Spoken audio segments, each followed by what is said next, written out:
la lengua, vistos desde el punto de vista de los criterios de razonamiento.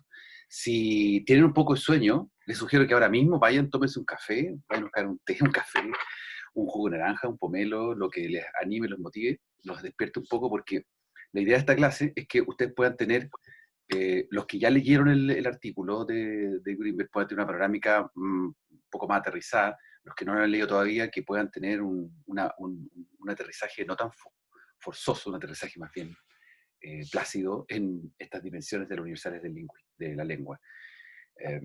Voy a hacer una clase y les preparé el material lo más didácticamente posible para que se entienda, haya una mirada, una visualización de lo que son los universales y que ustedes puedan verlos por su cuenta después, posteriormente a la clase. ¿Ya? Todos recibieron, entre paréntesis, recibieron la evaluación, ¿cierto? Sí. Sí, profe. Bien, bien. Estupendo.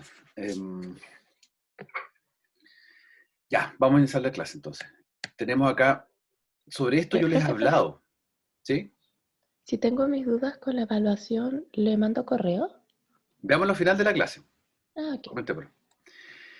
Ya, esto es el IPA, el International Phonetic Alphabet, en la versión 2018, la versión como más actualizada. Esto que no sé si ustedes se lo han topado alguna vez en alguna clase, ¿lo han visto? ¿Lo han visto alguna vez? Sí. Me imagino que sí, ¿cierto? Sí. Ya, nosotros generalmente no abarcamos todo. En las clases de lingüística, o fonética, fonología, no se abarca todo porque es muy difícil, porque esto lo que trata de hacer es un marco conceptual de la fonología a nivel universal, o sea, como a nivel de universales lingüísticos. Por lo tanto, no vemos todo, no se aplica todo a todas las lenguas, es como una especie de repertorio fundamental. Generalmente lo que uno ve es esto, se centra en esta parte, donde están las consonantes pulmonares, las que eyectan aire hacia afuera, con todo el roce de las articulaciones, las consonantes no pulmonares, que son esas consonantes que están como, el aire queda como hacia adentro. Nosotros hemos visto ahora en el Lakota, cuando vimos la velar, esa velar que está ahí, que es como un sonido hacia adentro, no hacia afuera. Y también lo que se ve mucho son las vocales, obviamente. Ya. Para efectos del trabajo que ustedes van a hacer, del mini proyecto que van a realizar, para efectos de los ejercicios que estamos realizando, para entender mejor la dinámica de los contrastes de fonología, morfología, de una lengua con la otra, está este sitio que yo los invito a que lo visiten. Acá se los voy a mostrar. En donde aparecen la pronunciación de cada uno de los elementos del alfabeto. ¿Se fijan? Ahí está la P en contraste con la P. ¿Se escucha, cierto? ¿Se escucha y se ve? Sí, se escucha. Sí, ya. Aparecen otros sonidos raros. O sea, no, sonidos raros. Por ejemplo, aparece la velar, típica. ¿Ya? Están todas con una pronunciación vocálica de acompañamiento. Aparece esta fricativa, bilabial. Afá. Ese es cuando soplamos las velas del cumpleaños. La bilabial fricativa. Está la versión bilabial fricativa vocalizada. Avá. Está nuestra clásica F, B, la dental. Está esta dental acá. Nos encontramos con esta también que ocupamos muchísimo en nuestra habla cotidiana, la post-alveolar. A ver, la alveolar es la S y la post-alveolar es esta. Ya. Cuando uno dice Chillán, Chile, y que a veces se dice como que es una pronunciación demasiado relajada, bueno, esa es sh. O esta otra, que también ocupamos allá. Son como variantes alomórficas, para nosotros no son fonemas propiamente tal, son variantes alomórficas. Y aparecen otras cosas raras, por ejemplo, esta glotal. Ajá. Y esta que es más rara para nosotros. Que es la eyectiva, una consonante no pulmonar eyectiva que ocupa mucho en la cota. Acá está la velar también. Ga. Se fijan que es como y la ovular, que es peor, un poco más atrás. Que es como ahogándose prácticamente. Bueno, esos que para nosotros son sonidos guturales simplemente, y que a veces motivo de burla o de jugar con esos sonidos, para otras lenguas es fundamentalmente fonología. Bien, esta E también aparece harto en la transcripción, que es una E semiabierta. En fin, acá lo que les quiero mostrar es que tienen mucho donde explorar, revisar, y para efectos del mini proyecto, cuando ustedes quieran mostrar cómo suena una lengua, y hay fonemas o ciertas cuestiones fundamentales sobre todo con las vocales. Por ejemplo, no sé, me imagino si yo quisiera hablar de finlandés, el finlandés tiene mucho trabajo vocálico, entonces tendría que repetir un poco, explicarlo desde ese punto de vista, cuáles son las diferencias vocálicas. Así que esto es como materia de trabajo posterior. ¿Ya? Bien, dicho esto, vamos a revisar el ejercicio de morfología inflexional del Lakota, que había quedado como asignación, no lo habíamos terminado. ¿Lo pudieron terminar todos ustedes presentes hoy en esta clase? Camila. Sí, profe. Sí, Araceli, Francisca. Sí, profe. Leonardo, María Cristina, Sebastián, Tiziana, Violeta. Sí, profe. Sí, profe. Ya. ¿Muchas dificultades tuvieron? ¿O algo les pareció más difícil?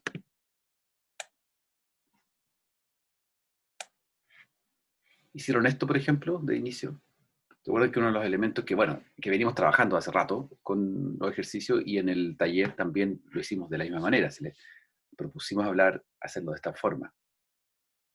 Y aprovecho de mencionar que si ustedes revisan la corrección del taller, se van a encontrar con que en el espacio en que ustedes debían colocar el análisis, está puntuado, o sea, tiene puntuación, obviamente, ese aspecto, ese primer ítem, porque ustedes realizan, no solamente porque ponen las partículas morfológicas, morfémicas, que correspondían a cada uno de los elementos de la lengua, sino también ustedes lo que hacen es, se puntúa el hecho de que ustedes hagan el listado, tal cual, y en lo posible una descripción de cómo están revisando, cómo están viendo esto. En otras palabras, la evaluación que tiene máximo puntaje, que no se quita puntaje, es aquella que se presenta. Hay algunos talleres que están súper bien presentados, con colores y todo, y que se visualiza cuáles son las partes, las distinciones, y se explica o se describe muy brevemente qué es lo que se identificó, qué pasó ahí, qué es lo que se vio, cómo se resolvió, etc. Hay algunos trabajos que son más texto que visualización. ¿Ya? Pero lo importante es que las dos cosas tienen que estar presentes. No podía haber un listado solamente así, como este, por ejemplo, y decir ya, ponerle un significado al lado, porque no dice mucho, no habla de un análisis, sino simplemente como de la primera fase. Entonces, desde ese punto de vista, nosotros acá lo que hacemos es explicar cuáles son las raíces de los verbos que existen a partir de la identificación que hay aquí. ¿Cuáles son las raíces de los verbos? Si uno tomó todo este listado de 14 frases, Leonardo, ¿cuáles serían las raíces de los verbos que identificaste?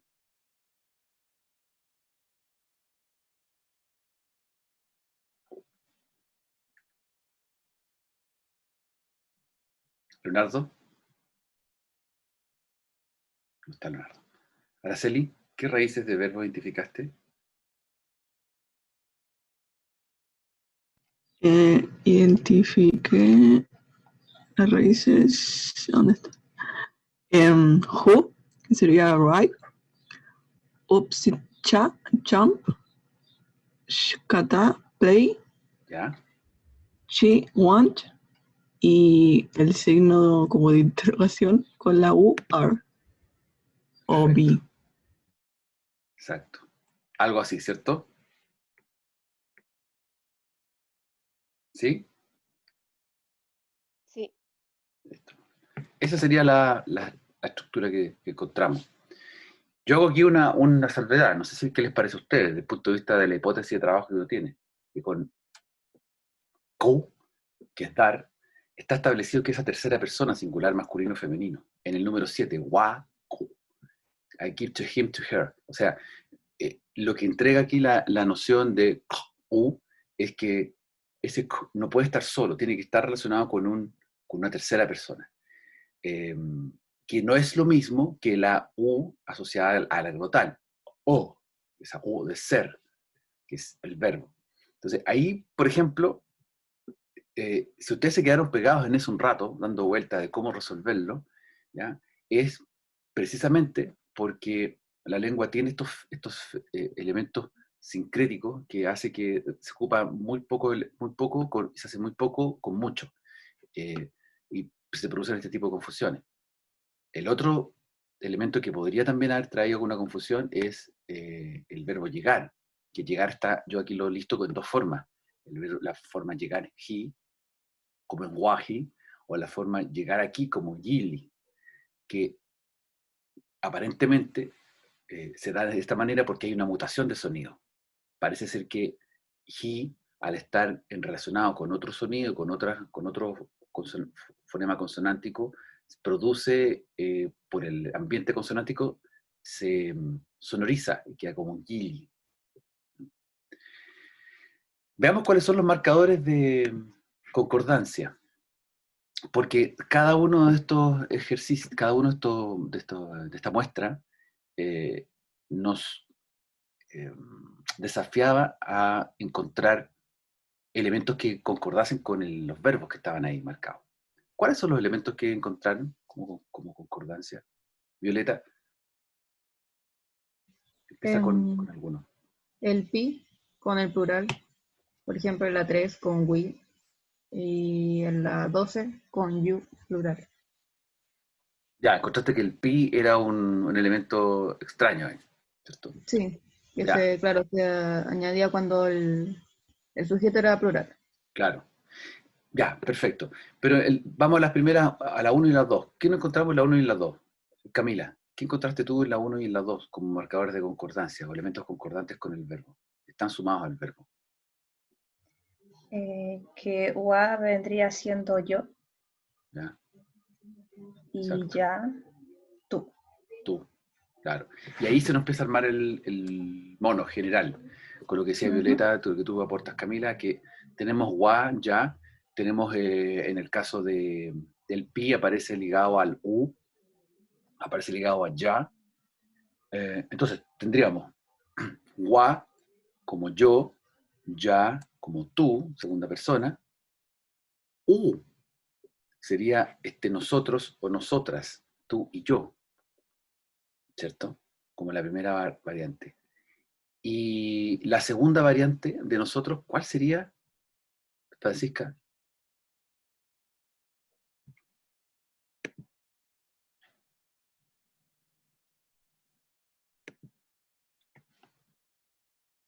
¿Cuál sería la segunda variante de U?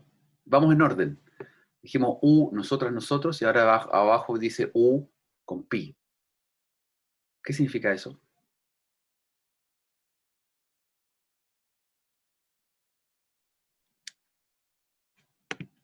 Estamos ahí. ¿Qué significa eso?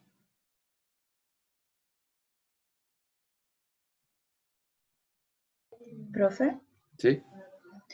sería como algo colectivo que me incluye a mí, a él o ella y otros, o algo así. Claro. Considerando que obviamente tiene este carácter plural, porque va acompañado con pi. Claro. Lo encontramos con la otra forma del we, exactamente, la otra forma de nosotros. O sea, en esta lengua, lo que ocurre es que se lexicaliza, está marcado explícitamente dos tipos de nosotros.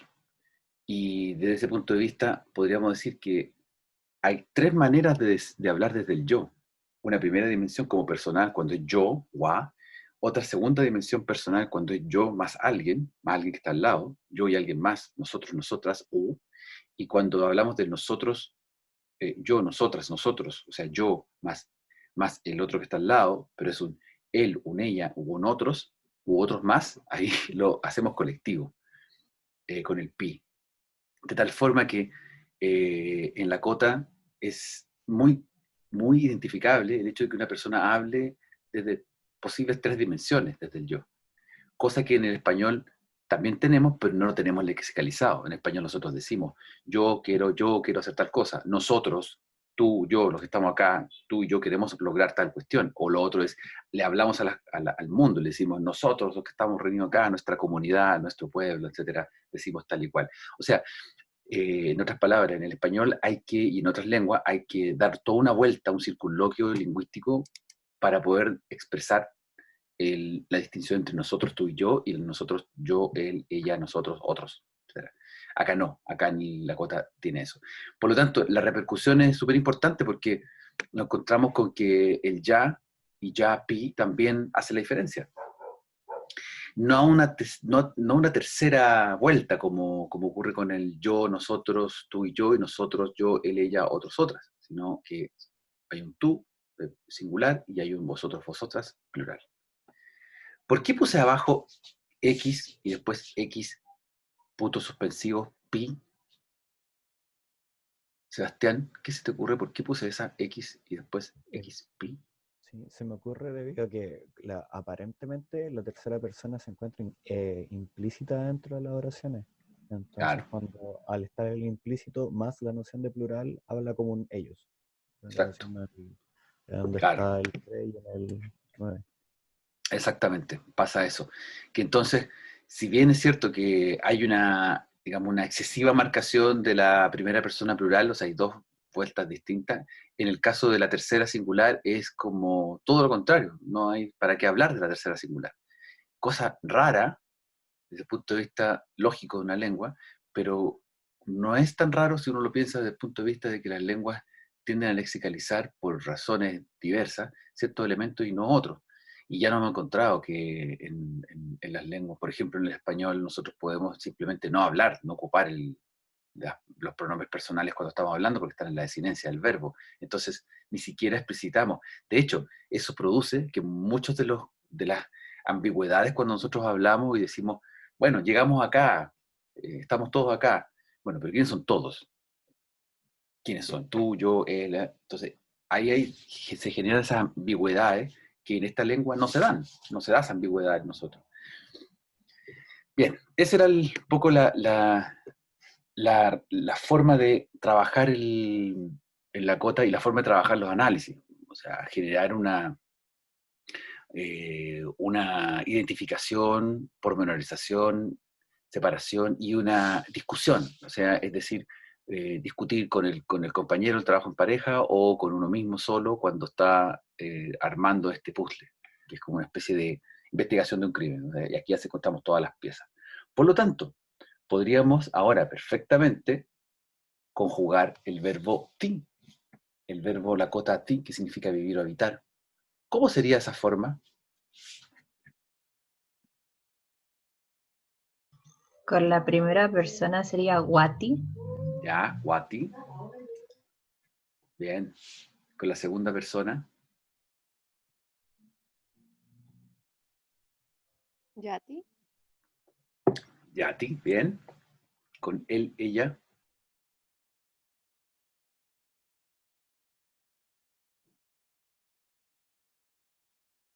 ¿Cuál sería? ¿Cuál? Sí, solamente. Ti, solo, obvio, exacto, lo acabamos de revisar, muy bien. Nosotras, nosotros, tú y yo.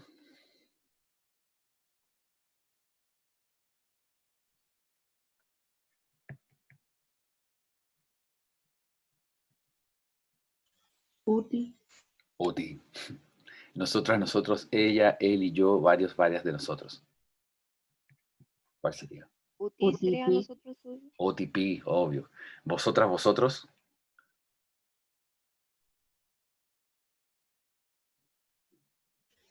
Tipi. TP, ¿sí? ¿Sí, segura? TP, si fuera TP, interesante. ¿Y pi no TP, sería ellos, ellas? claro, Sí, verdad. exacto, ahí está, exacto. Ya TP. Ya TP es vosotras, vosotras, ellos, ellas, TP. O sea, ya sabemos declinar un verbo, sabemos conjugar un verbo completo. Lo que abre una posibilidad tremenda porque ya entendimos la lógica de los pronombres. Por lo tanto, nuestra primera lección de la cota formal ya ha sido cumplida. Podemos conjugar muchos verbos. Bien, vamos entonces a las últimas dos preguntas. Especulativamente, entonces, ¿Qué orden de palabras manifiesta esta lengua? ¿Y qué tipo de lengua sería?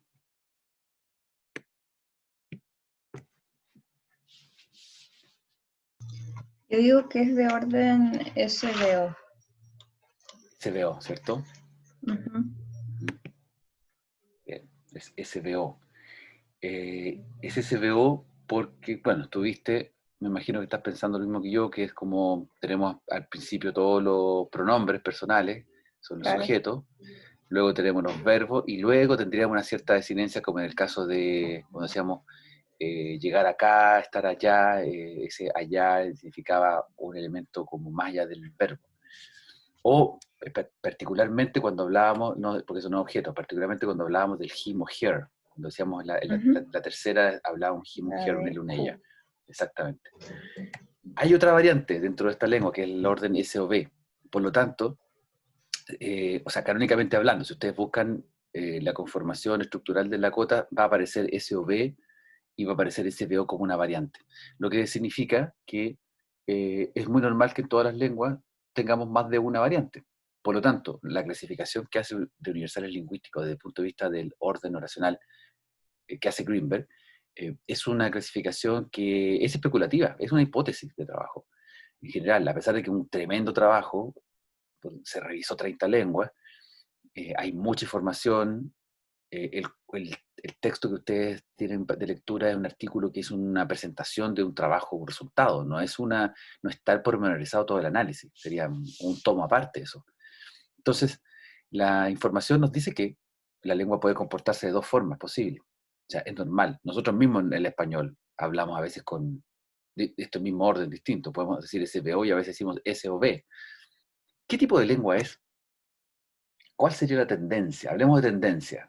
Recuerden que nos movemos de izquierda a derecha, como de frío a caliente, como un termómetro. Lo más frío, entre comillas, sería como lo analítico, lo más caliente sería lo polisintético, como si miráramos de una especie de termómetro, de izquierda a derecha. ¿En qué parte ubicaríamos? ¿El extremo izquierdo, derecho, más al centro, centro izquierda, centro derecha? Suena como político.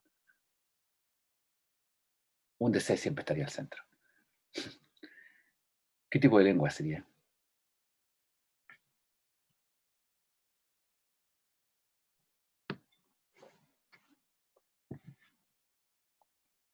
Juéguensela. María Cristina, ¿con qué te la juegas?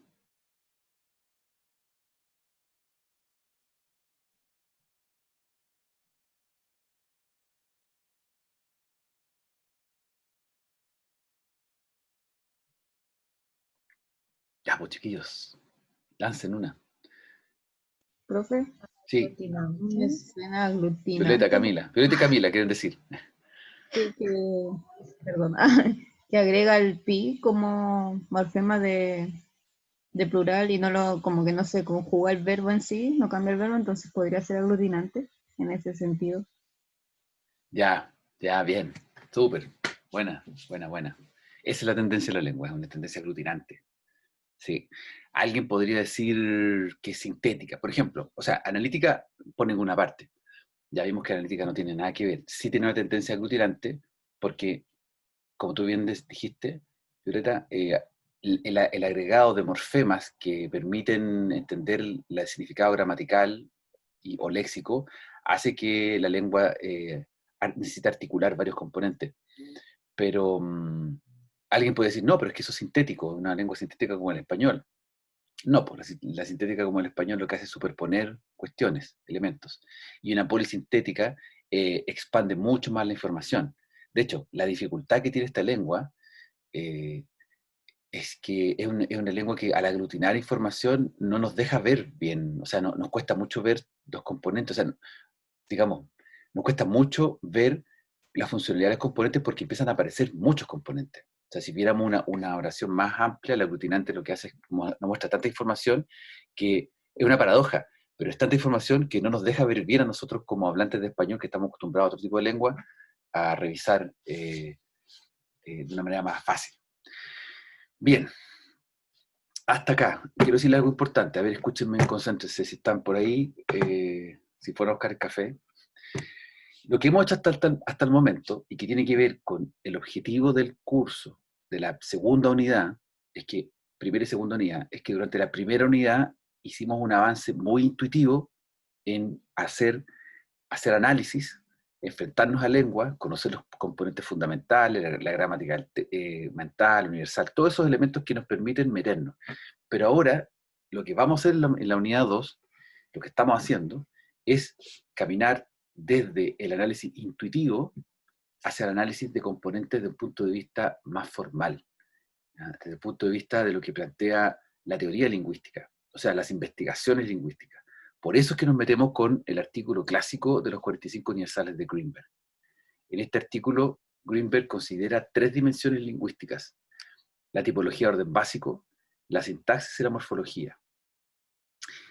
Dice además Greenberg que lo que más nos encontraremos en el estudio lingüístico, desde la perspectiva en que la hace, es que nos vamos a encontrar con universales implicativos, universales que son implicativos, es decir, universales que indican, recuerden lo que veíamos en la clase pasada, si X aparece, Y va a aparecer. O sea, es una constante de implicación.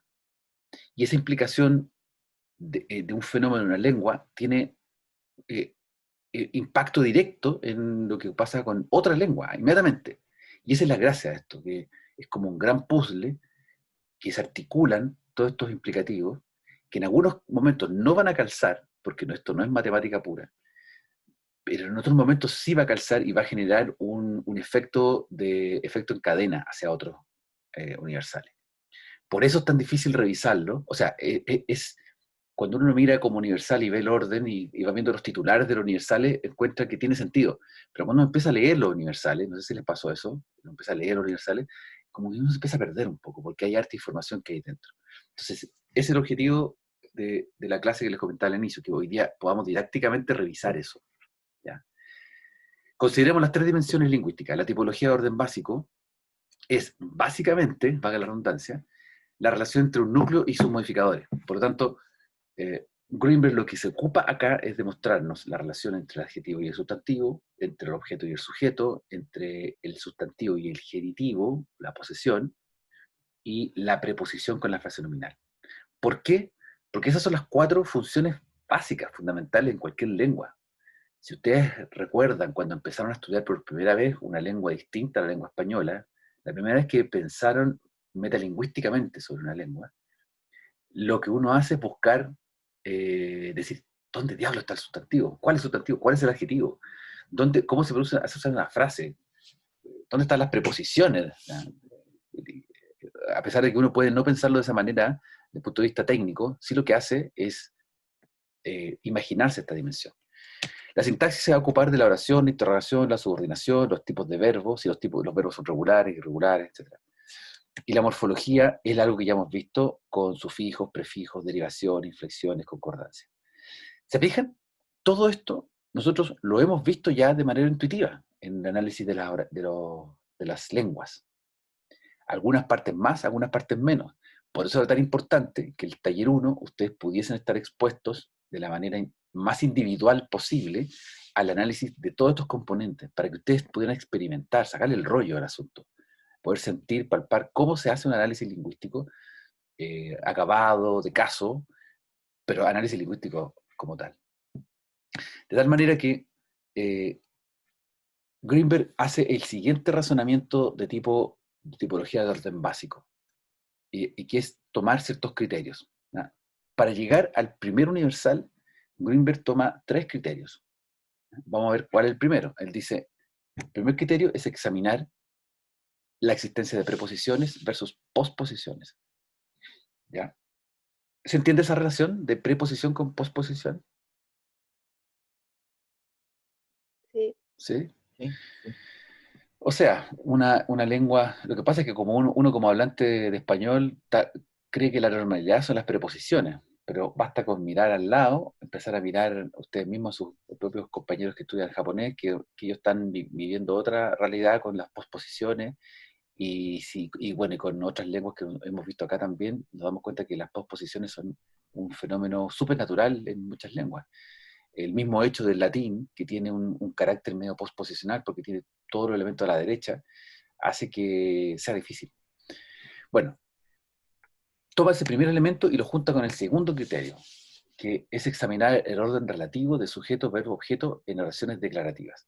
Ya, esto es harto que decir, harta información, porque según Greenberg, la primera forma de analizar de qué manera se comporta una lengua es poder decir dónde está el sujeto, dónde está el verbo, dónde está el objeto, en una oración tan sencilla, simple, declarativa. ¿Sí? El lápiz es mío, el lápiz está sobre la mesa, como oraciones declarativas, sin ninguna mayor complejidad que hablar sobre cualquier cosa. Bueno, dicho esto, como se examinan estos componentes, lo más probable es que aparezcan muchos órdenes relativos de lengua, con las posibilidades que cada lengua tiene. O sea, las lenguas pueden tener 2, 3 posibilidades de orden. Y si uno la engloba y generaliza, podemos declarar que tenemos esos 6 tipos, que ya habíamos conversado en otra clase. Yo acá lo que hago es agruparlo visualmente de acuerdo a lo que plantea Greenberg, que hay 2 tipos fundamentales, 2 grandes tipos, los más frecuentes y los menos frecuentes. Los más frecuentes son todos aquellos que tienen el sujeto precediendo al objeto, ¿se fijan? En verde, S-V-O, S-O-V, V-S-O, siempre el sujeto adelante del objeto. Que eso es lo más natural, o sea, como mentalmente hablando para nosotros, por lo menos es lo más natural, y parece ser que lo más frecuente, de alguna forma, para los humanos que hablamos distintas lenguas. Los más raros, o los menos, llámense los menos frecuentes estadísticamente, son los que el objeto precede al sujeto. Y son los que a nosotros también nos cuestan. B-O-S, O-S-B, O-B-S. Ahora bien, se da la casualidad bien casual, que muchas lenguas tienen un tipo predominante, pero tienen subtipos o tienen alternativas. Y eso también es lo que aborda Greenberg. Por eso no es tan blanco y negro esto. Eso es una idea súper importante que reflejar. Entonces, con este primer razonamiento, a propósito de estos 2 criterios, Greenberg llega al primer universal y dice, en oraciones declarativas, con sujeto y objeto nominales, el orden predominante es casi siempre uno en que el sujeto precede al objeto. Y ya esto es harto que decir, hay harta información condensada, fíjate, decir que en las oraciones declarativas, que tienen sujeto y objeto nominales, o sea, que aparecen, siempre un orden va a ser en que el sujeto preceda al objeto. Ese es el primer universal. De tal forma que cuando lo presenta, ya establece esto, que existe un orden BSO, que SOB, etc. Pero, el letrero. Si yo me encontré con esto en el universal, no sé si les pasó, ahí me cuentan si les pasó, wow, apareció esa tabla con tipos, con PO, con A, postposicionada. Entonces, ¿de qué se trata esto? Y yo aquí los quiero invitar a mirar un poco el texto en que, vean, aquí se muestra en el artículo, está este apéndice en la página 107. Con ese apéndice, aquí se explica un poco en detalle de qué se trata lo que estamos conversando en el Primer Universal. Y si ustedes fueron, voy a mirar dónde aparece esto. Si ustedes están leyendo recién el artículo, se van a encontrar algo, lo que estamos conversando se lo van a encontrar al tiro en la quinta página, acá, en esta página 77. Ustedes aquí se van a encontrar con el razonamiento que estamos conversando a continuación. ¿Ya? Entonces, que nos lancen esta tabla y que nos empiecen a hablar del Universal 1 y del Universal 2 puede ser algo 67 o complejo. 77. 77. En la página 77 aparece eso. Entonces, vuelvo a la presentación. Nos encontramos con el Universal 1 y nos dicen estos componentes. Bueno, hay que mirar el apéndice 1, y eso es lo que vamos a hacer a continuación, para entender esta tabla, ¿por qué? Entonces hacemos esto como un paréntesis. En el apéndice 1, donde dice información básica de las 30 lenguas, ustedes se encuentran con una tabla que ya les mostré, perdón, un listado de lenguas, yo aquí tomo solo algunas, y aparecen estos elementos que aquí marco: BSO, PR, NA, ND, NNUM. ¿Se dieron cuenta de eso? ¿Lo habían visto? ¿Se lo toparon cuando estaban leyendo?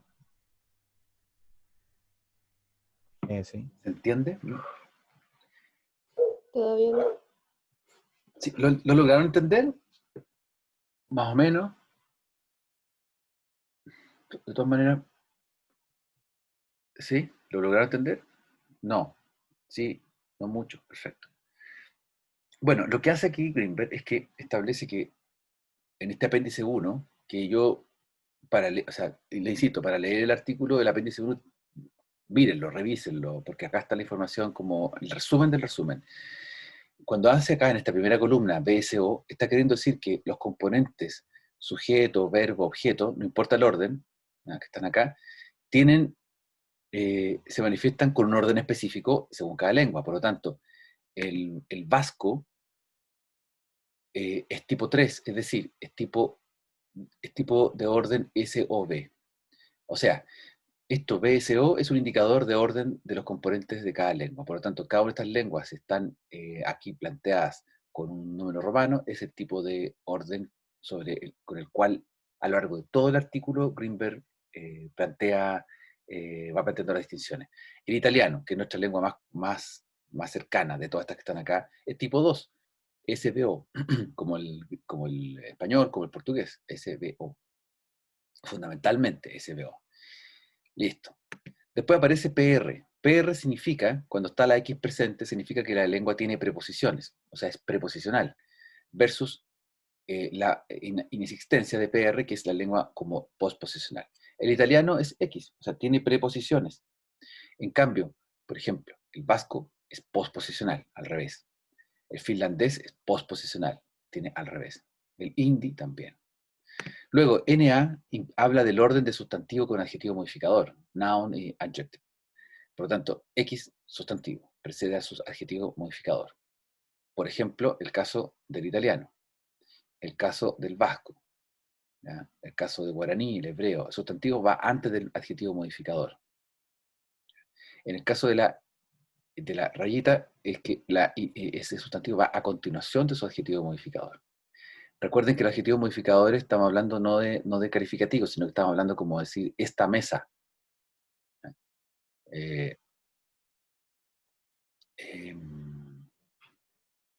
No es ese número, perdón. Es el demostrativo. Es el demostrativo. El adjetivo modificador es ese. Cuando uno habla del demostrativo modificador, es lo que acabo de decir. Esta mesa. Acá en el adjetivo modificador es el adjetivo calificativo en sí. El sustantivo precede. Entonces, acá en el demostrativo, aquí sí, el demostrativo, el sustantivo precede a su demostrativo modificador.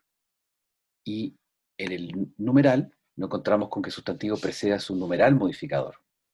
¿Ya? 5 lápices. ¿Ya?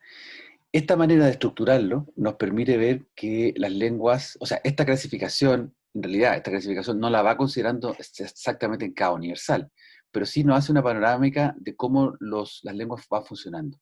Por ejemplo, en el caso de cuando aparece 0 es porque ambos órdenes coexisten. Y en el caso de que aparezcan estas X con 1 o con 2 o 3, en el caso italiano X3, está queriendo decir que aquí hay salvedades. Hay una nota al pie de página que uno va a tener que ir a abordar y decir de qué manera, de que en italiano hay algunas variaciones. En otras palabras, esto nos permite visualizar, ¿sí?, como ampliamente los tipos de lengua, cómo se comportan, y de esa forma uno puede entender que hay tipos de órdenes más frecuentes, más habituales, y cómo cada uno se clasifica. Cuando llegamos al universal 1, Greenberg establece observaciones. Ya nos dice al tiro, después de haber hecho el análisis de las 30 lenguas, que el tipo 1 y el tipo 3 son polos opuestos. Es decir, BSO con SOV son polos opuestos. Que 14 de las lenguas que estaban en estudio son postposicionales y 13 tienen genitivo siguiendo al sustantivo, excepto el noruego. Esas son observaciones nomás, común y corriente. ¿Para qué nos sirve todo esto? Ustedes se preguntarán. ¿Tenemos que aprender de memoria? No hay que aprendérselo de memoria, obvio que no. Pero sí nos sirve tener presente esto como una manera de describir la lengua. Porque cuando ustedes cojan en su mini proyecto una de las lenguas en concurso, digamos, las lenguas que pueden ser dentro de estas lenguas que están acá u otras, estos factores son los que vamos a conversar. Esto es como nuestro lenguaje básico. Cuando en la tabla 1 aparece ese POA, PON, PRA, PRNN, lo que está queriendo decir es que a partir de un tercer criterio de análisis, en que los adjetivos, el adjetivo calificativo, tiene un orden dominante en que precede a un sustantivo, ahí se arma este mono. Ahora sí se va a entender. Se va a entender por qué la relación de adjetivo con sustantivo está muy marcada como relación básica en la tipología del orden básico. Ya, dije harto. Resumen, lo digo de otras palabras. En otras palabras, cuando se habla de orden básico en una lengua, Greenberg considera, y esta es su postura, su hipótesis de trabajo, que las lenguas tienen que organizarse de acuerdo al orden SVO, por eso habla de tipo 1, tipo 2, tipo 3, que las lenguas tienen predominantemente una relación posposicional o preposicional, o sea, eso es delimitado, o sea, claro, las lenguas son o preposicionales o posposicionales, y que dentro de ese juego hay un tercer elemento que va generando otra variable, que es la relación del adjetivo calificativo con el sustantivo. Y eso son los tres elementos fundamentales. Los otros, los demostrativos, los artículos, los numerales, cuantificadores, esos van variando, y por eso están en la tabla del apéndice 1. Por eso es apéndice 1, digamos, por eso no están puestos en esta, porque son como elementos de segundo orden. De tal manera, y para terminar esta parte, nos encontramos con 12 posibilidades lógicas. ¿Ya? Nos encontramos con que el cuadro es, fijan, 3 por 4, 12. 2 por 3, 3 por 2, 12. O sea, tenemos 3 tipos, acá está marcado en el azul, 3 tipos, 1, 2, 3 de oraciones. Tenemos 2 tipos de estructuración interna de la frase, o sea, cuando es posposicional con el adjetivo predominante o posposicional con el sustantivo predominante, y otras 2 formas predominantes que son la oración preposicional con adjetivo predominante o preposicional con sustantivo predominante. Entonces, todo esto permite organizar la lógica que está acá.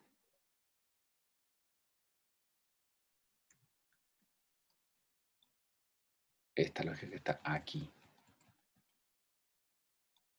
Aquí. ¿Ya? Volví rápidamente acá. Aquí está la tipología de orden básico de la que se ocupa Greenberg y que está expresada a partir ya del universal 1. Y después del universal 1 comienzan los otros universales a manifestarse. Entonces nos encontramos con que... Profe, ¿sí? lo que tenemos que hacer para el análisis del próximo trabajo, usted va a mandar la pauta y va a ser más o menos así. No, yo no les voy a mandar, yo lo que les voy a mandar es una pauta de presentación, de organización, pero lo que ustedes van a hacer es tomar una lengua primero, buscar una lengua que les guste estudiar, que quieran estudiar, y cuando la escojan, van a tomar un aspecto por estudiar. O sea, lo más probable es que si ustedes se buscan, les gustaría estudiar el vasco. El vasco tiene un asunto especial, que lo vamos a ver en una próxima clase, porque hay vasco tiene un tipo de lengua bien especial con respecto a un grupo de lenguas. Tiene un fenómeno, una particularidad. Entonces, esa particularidad, que es el caso ergativo, tendrían que hablar sí o sí de esa particularidad. Y para hablar de eso, pueden remitirse al universal número 25 de Greenberg, donde habla del caso ergativo. ¿Te fijas? Es como tener esto como referente para poder ir hablando y presentando la lengua. Ahora, yo no quiero que ustedes hagan una presentación exhaustivamente técnica, sino que lo que quiero es que ustedes muestren la lengua con un marco teórico como este, donde estamos todos hablando de universales lingüísticos, y donde ustedes presenten la lengua desde el punto de vista de cómo funciona en la realidad, o sea, cómo suena, cómo funciona, cuáles son sus características más relevantes. Eso es el trabajo, ese es el mini proyecto. ¿Ya? No quiero que ustedes digan, ya, mira, de acuerdo a la tabla 1, bla, bla, bla. O sea, también lo pueden hacer, si quieren, obviamente, lo pueden hacer. Pero lo más probable es que ustedes lleguen a una conclusión y que hablen, nos planteen este tipo de cosas. Por ejemplo, la lengua X es una lengua de tipo 2, preposicional, donde el núcleo predomina. ¿Cuál primera fecha? ¿La de presentación? Ah, 28, Camila, sí, exactamente, 28 de diciembre. Si todavía tenemos tiempo. O sea, tenemos tiempo en el papel, pero hay una semana por medio que no. Ya, y con esto termino lo de la parte de la presentación de los universales, porque les voy a presentar, o sea, obviamente no alcanzamos a presentarlos todos en una clase, ni menos 7. El universal 2, si pasamos del universal 1, donde se nos entregó harta información, pero no se nos dio harta base para poder seguir adelante, se nos plantea acá en esta primera tabla que, fíjense, el tipo 3, hay, dentro, estos números representan las lenguas que están estudiadas para la redundancia, que fueron estudiadas en este estudio, esta investigación que hizo Greenberg. Entonces, hay 6 lenguas que son de tipo 3 y su clasificación es de posposicional con el adjetivo predominante al sustantivo. Y hay 6 de tipo 1 cuya clasificación es preposicional con sustantivo antes del adjetivo. O sea, esas son las opuestas. Acá están los puntos opuestos. ¿Ya? Y hay 6 que clasifican como tipo 2, pero que es de carácter preposicional. Por lo tanto, las que son polos opuestos totales, como se decía un poco antes atrás, son la preposicional con sustantivo inicial, la posposicional con adjetivo inicial, y que una concuerda con el tipo 1 y otra con el tipo 3. O sea, aquí entonces estamos en un momento muy ordenado, muy interesante, porque nos ponen en 2 espectros distintos. Ahora bien, por ejemplo, si nosotros hiciéramos el ejercicio, el turco, ¿dónde está el turco? ¿Dónde está el español en esto? Perfectamente lo podemos hacer. Y es más, yo les recomiendo que cuando piensen en los universales, cuando lean y piensen en los ejemplos, piénsenlos en español, todos en español. La primera lengua en que piensen los ejemplos es cómo funciona el español. Por ejemplo, ¿dónde estaría el español acá? ¿Tipo 1, tipo 2, tipo 3? Tipo 1, voy a ir para atrás. El español es tipo 2, SVO. Es un tipo 2 que es frecuente. Como tipo 2,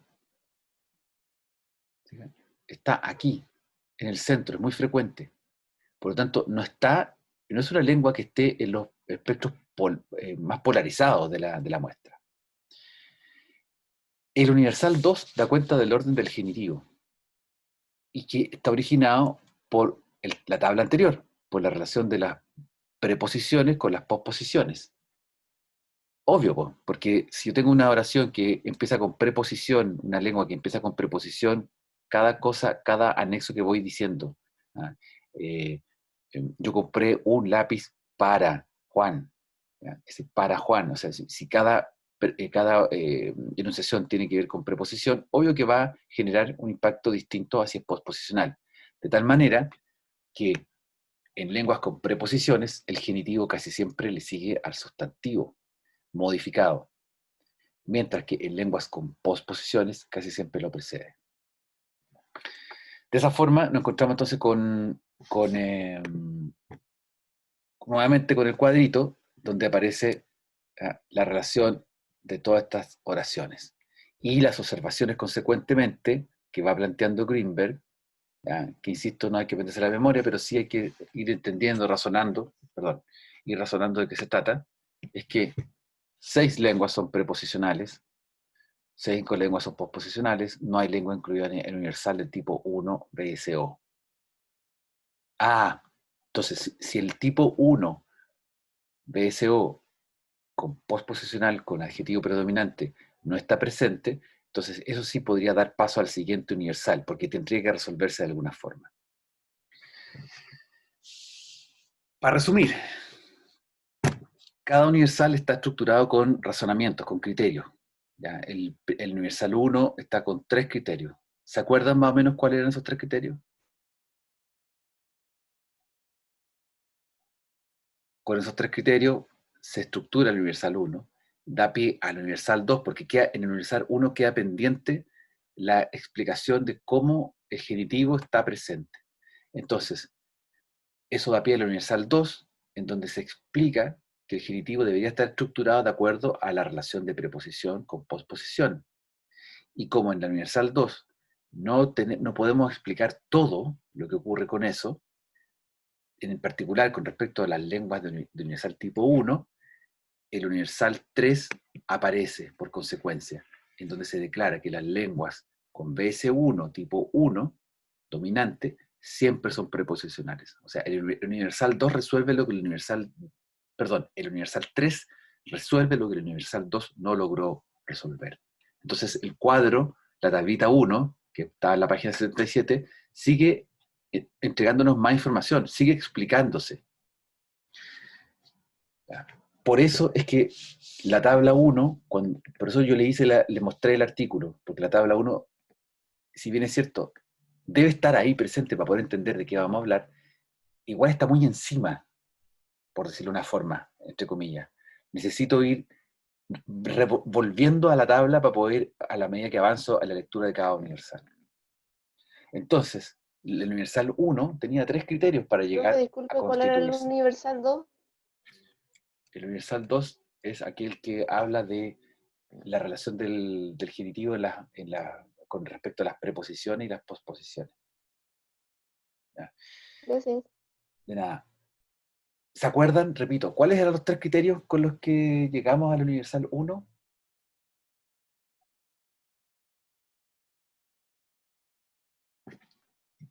¿Cuáles serían los 3 criterios con los que llegamos al universal 1?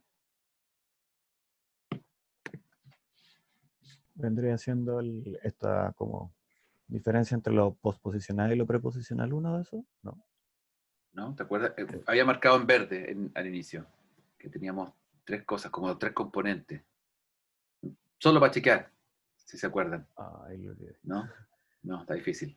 Ya, los criterios tenían que ver con el orden, con plantearse cuál sería el orden del sujeto con el objeto del verbo. El preorden, el orden relativo y el último no me acuerdo. Claro, sí. Ya, bien, no importa, pero eso es, o sea, entender que lo que quiero es que se vayan de esta clase con la lógica de que para cada universal, o sea, como uno va sumando elementos. O sea, tenemos el primer universal, el más potente, porque pone ciertas las bases, con 3 criterios, ciertas las bases de lo que va a ser la enunciación de su universal. Y luego el universal 2 resuelve algo que queda pendiente en el 1.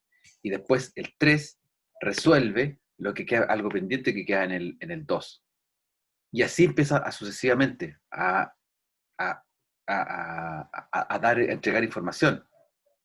El universal 3, por ejemplo, dice, bueno, las conclusiones son, por eso puse observaciones abajo, aquí aparece la conclusión de que tipo 1 y 3 son polos opuestos, que no hay posposiciones en tipo 1, que no hay preposiciones en tipo 3, sí hay genitivo en PR, PO en tipo 3.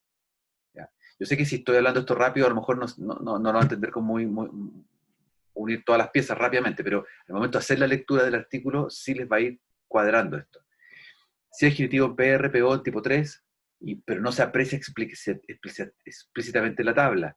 Entonces, eso da pie para el siguiente universal, que el universal 4 declare con una frecuencia extraordinariamente más alta que la dada por el azar, las lenguas con orden nominal SOV tipo 3 son posposicionales. Es decir, no se deja nada suelto. Por eso son 45 universales. Y dentro de cada universal se va haciendo la discusión, se va generando. Ahora bien, ¿por qué esos 45? Porque un grupo de universales está dedicado explícitamente al tipo de orden, otros universales están dedicados a explicar la sintaxis de las lenguas, y otros universales están dedicados a explicar la morfología de las lenguas. Ese es el valor agregado que tiene el artículo de Greenberg, esa es la gracia que tiene. Por eso es tan importante revisarlo, verlo. ¿Ya? Nosotros no tenemos clase tenemos clase hasta el próximo... ¿Cuándo tenemos clase? El lunes teníamos clase, el lunes feriado. ¿Cierto? El martes feriado.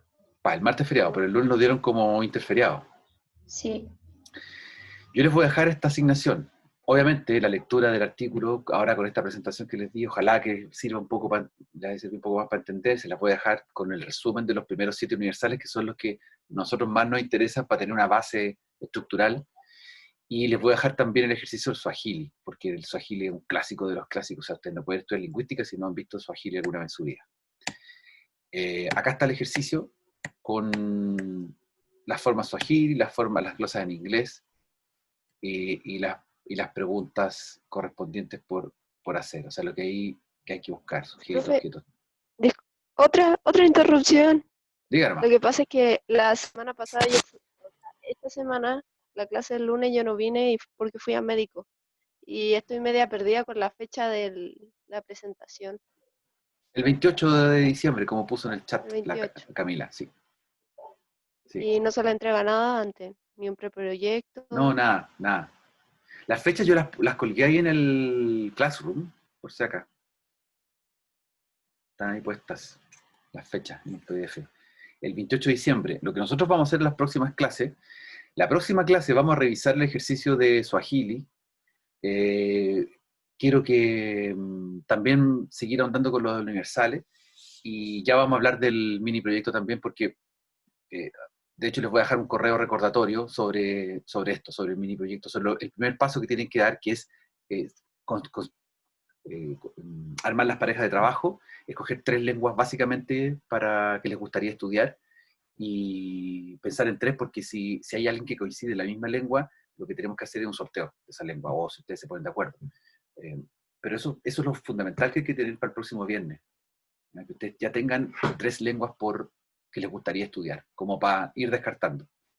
¿Ya? Eso es.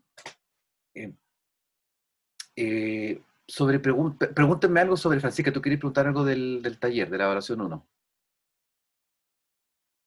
Ah, sí, que mi documento, yo no sé si le habrá llegado con colores, porque yo hice toda la separación con colores y la cuestión, pero no sé si los habrá visto, porque el trabajo que usted me entregó venía como todo en amarillo y en verdad no se entendía nada.